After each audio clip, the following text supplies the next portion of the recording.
want to show you what we're working with today. We're going to be doing an etching project with etching cream from Etchall. And I am working on a plastic bag because my table is covered with a glass mat and I don't want to etch my tabletop. So what I have here is I have my decal, or my SVG file basically, of what we're going to etch onto our little ceramic dish. Now this dish or box is a heart because that's what they had at the store at the time. It could be any ceramic type box. They just happen to have hearts in stock. And so now I'm using some rubbing alcohol to spritz on the top here and to clean off the surface. You can hear the squeak. Sorry if that annoys you.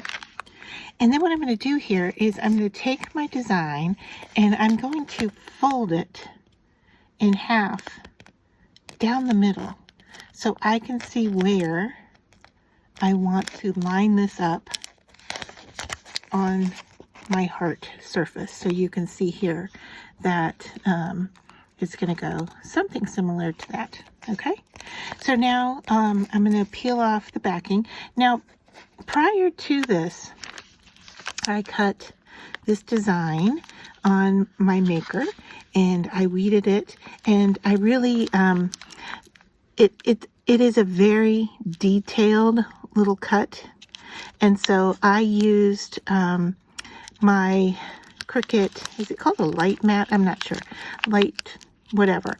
I will link it down below with the appropriate name. But it took me a little bit of time because this is so small. I didn't want to bore you with me fiddling around with trying to make that happen. All right. So that is kind of where we're at here. Now I can see where the center is on this heart shape.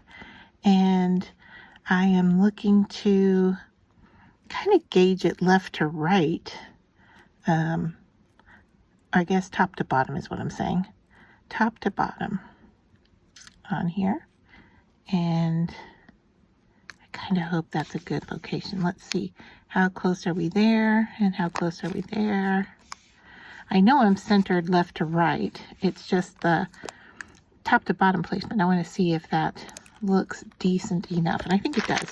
So I'm going to rub this down really well. All right. Before I peel off the transfer layer. So I just want to make sure that all of my edges are down, and I don't want to do it after I take off the clear layer because these cuts are so fine. I don't want to nick them or, you know, make them come up. So I'm just giving it a, you know, extra scrub there. So now let's peel this back from our vinyl, and I had a square cut on my vinyl and then I cut larger with my scissor, and so that's what you're seeing there if you see something lifting up. All right, so I'm just going to gently pull this back, and you can see how pulling this back at 180 degrees works really well. And you can also wiggle back and forth if you're having some issues. If something is lifting, then you want to stop and just go at it from a different direction. Now this is working pretty well, but if we did have any lifting, what I would suggest doing is taking the backing and go over it like this and then rub down on it again.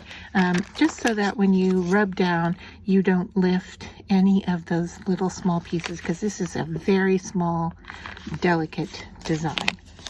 All right. So now this is ready for our etching cream, and I'm going to apply it with a plastic spatula. And if you are concerned, you want to do this with gloves on. Now I am not going to touch any of the etching cream with my skin or with my hands, so I am not concerned about it touching me. However, I do want to point out that for safety, you do want to cover your skin if you're concerned. Now the nice thing about Etchall cream is that it is reusable, and so I am working on opening my jar here. It's giving me a little bit of a fit.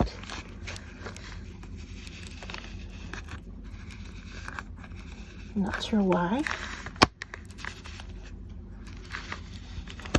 Okay, there we go. Now you can see mine has turned a little tan in color. It starts out a very light color, and over time, when it is exposed to the air, it gets darker. However, it is still usable. I mean, even when it is dark brown, it is very much usable. So you want to, after you're done etching your piece, you want to put it back into your container because it will work. So I don't know that other brands do that they're reusable or tell you to pick them up and put them back into the container. I think they're one and go. So if that's the case, then this is a much better application because you're going to get more out of it for your money because it is reusable. So we just need to let this sit for 15 minutes and then we'll come back and take it off. 15 minutes have passed, and so now I'm going to remove the cream.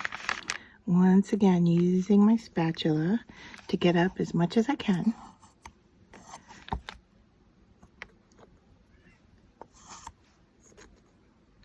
And then the next step is that you want to wash this off in the sink.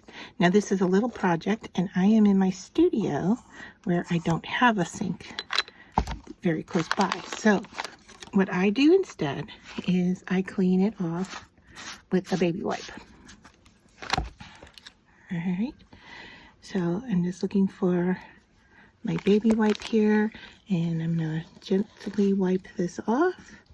And as I wipe, and I am kind of harsh on the rubbing, you can see that some of the vinyl lifts up, and that's okay with me.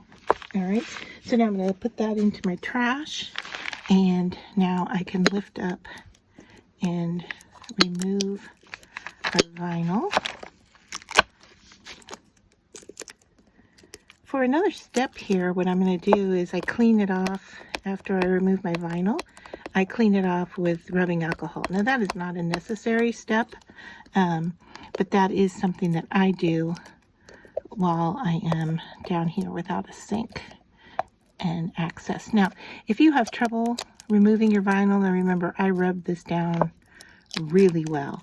And if it doesn't want to lift up, a little heat tool will help with lifting anything sticky, because what it does is it makes those sticky molecules move, and the more the molecules move, the easier it is to remove anything like a sticker or your vinyl. So I'm just going to bring my scraper in and see if I can get some of this to lift off. If not, you know, a metal scraper like this can help and get into those places, but you do want to be careful that you don't scratch the surface that you're working on. All right, so I'm just trying to go at the vinyl, but not scratch the surface of my jar or box, whatever you call this. I think the store labeled it as a box.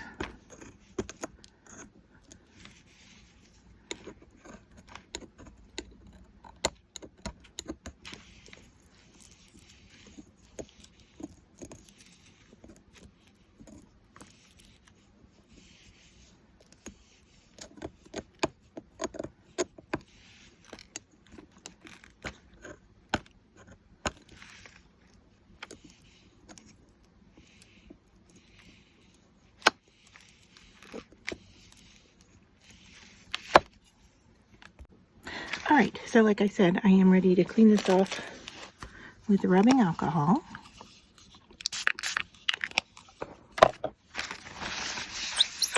And the squeaking again. And it looks like, let's see, I have a little dark mark there, and I don't know, it may have come on the box like that already. But when I move this, I can see, can you see that that is etched? All right, well, it's white, so it's not showing up well. So the next thing I'm going to do is I'm going to use my own homemade rubbing wax. And this looks like it has dried up a bit, so I may need to make some more if I cannot get this to, look at that. So I may need to just break this up a little bit and add some water. Let me get this constituted again, and then we'll come back and use it. All right, so I've made some more, and I'm just gonna now apply that here. Get it on my finger and just rub. You can see what it looks like. It's like a paste.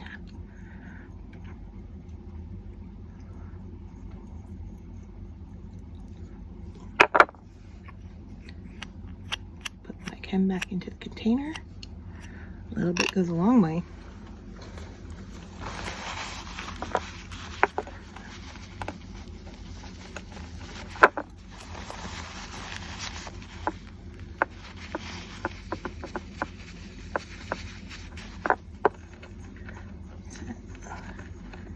Here we go.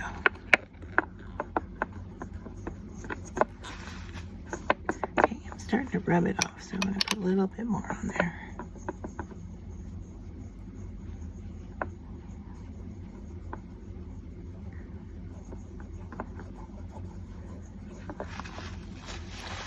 And I'm going to clean up around the edges.